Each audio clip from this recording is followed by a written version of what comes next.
Welcome back to Tully's Kitchen. I'm so excited to be sharing one of my favorite recipes I make, which is overnight sourdough cinnamon buns. I've made cinnamon buns over the years, but these are by far the easiest and most delicious ones I've ever made. So welcome to the kitchen, and I hope you enjoy this episode today, making overnight sourdough cinnamon buns.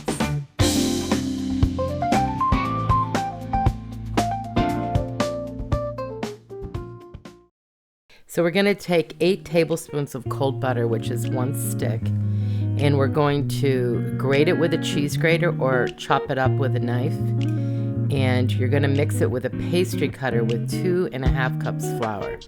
When you have that all incorporated, you're going to add 1 cup of buttermilk, 1/3 cup sourdough starter discard, 1 tablespoon plus 1 teaspoon honey, and 3/4 of a teaspoon of salt. You're going to mix it with a spatula, incorporate it, and put it into a ball, shape it into a ball, and cover it with a towel for 10 to 12 hours.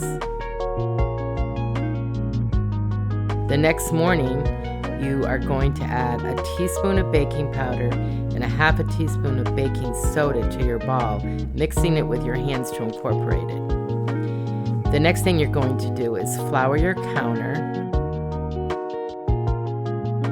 and roll out your dough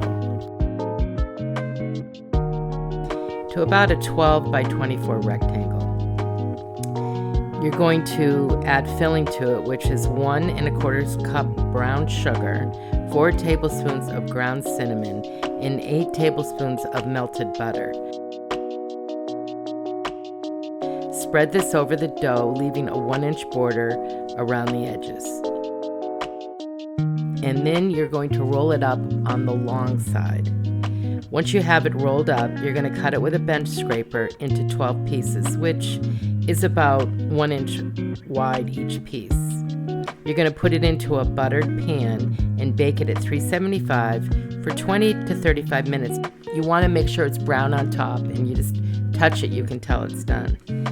While it's still hot, you want to add the glaze, which is 1 cup of confectionery sugar, 1 teaspoon vanilla, 2 tablespoons milk, and 2 tablespoons of melted butter.